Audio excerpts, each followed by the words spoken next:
Assalamualaikum warahmatullahi wabarakatuh. Nama saya Haji Saputra Wijaya dari Kasparal 3 dengan NPM PAS 118219119195. Ya, kali ini saya akan mengerjakan tugas UAS P3D dengan dosen pengampu yaitu Bu Yunita Lasmana Sinegar, MPD. Ya, kali ini saya akan memperjelaskan perkembangan emosi peserta didik. Yuk langsung saja masuk ke soal. Ya, nomor 1, pengertian emosi. Emosi adalah perasaan atau afeksi yang timbul ketika seseorang sedang berada dalam suatu keadaan atau suatu interaksi yang dianggap penting olehnya. Emosi adalah suatu kegiatan, penggolakan pikiran, perasaan, nafsu, setiap keadaan mental yang hebat dan meluap-luap. Lanjut kedua, karakteristik perkembangan emosi. Karakteristik perkembangan emosi remaja secara tradisional.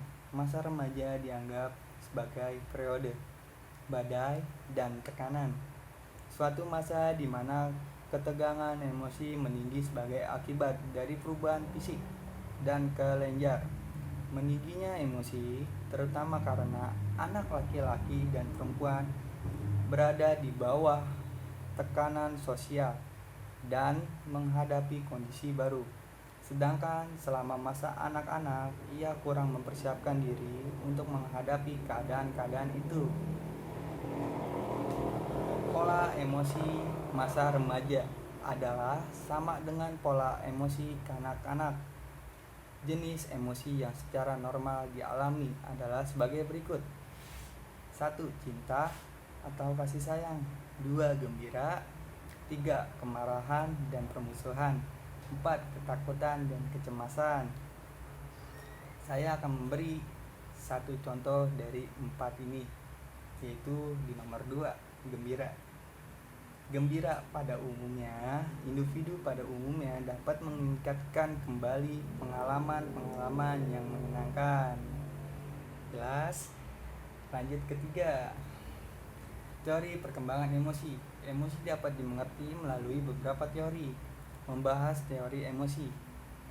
Menemukan 3 teori emosi yaitu 1. Teori sentral, 2. Teori periferal, 3. Teori kepribadian. Dari 3 teori ini, saya akan memberi contoh satu teori perkembangan emosi, yaitu di nomor 1, teori sentral. Teori sentral. Menurut teori ini, gejala kejasmanian merupakan akibat dari emosi yang dialami oleh individu. Contohnya, orang menangis karena merasa sedih. Nah, itu contohnya. Ya, lanjut ke 4. Determinan emosi. Menurut Rita L.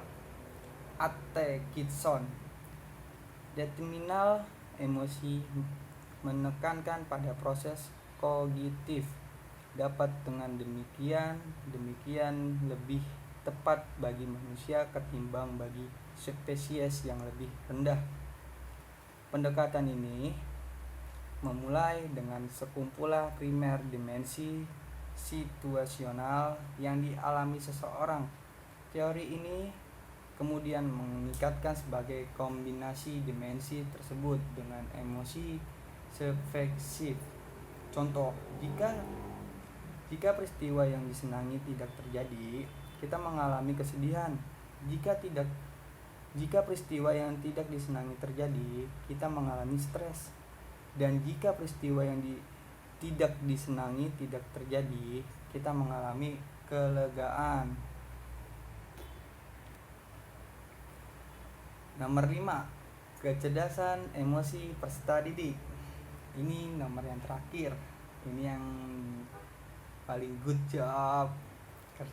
Kecerdasan emosi peserta didik. Kecerdasan emosional dapat ditunjukkan melalui kemampuan seseorang untuk menyadari apa yang dia dan orang lain rasakan. Peserta didik yang memiliki tingkat kecerdasan emosional yang lebih baik cenderung dapat menjadi lebih terampil dalam meningkatkan dirinya dengan cepat, jarang tertular penyakit, lebih terampil dalam memusatkan perhatian, lebih baik dalam hubungan dengan orang lain, lebih cakap dalam memahami orang lain, dan untuk kerja akademis di sekolah lebih baik. Keterampilannya dasar kecerdasan sebagai emosional tidak dapat dimiliki secara tiba-tiba, tetapi kebutuhan proses dalam mempelajarinya dan lingkungan yang membentuk kecerdasan emosional tersebut mengaruhnya. Ya, sekian dari saya. Wassalamualaikum warahmatullahi wabarakatuh.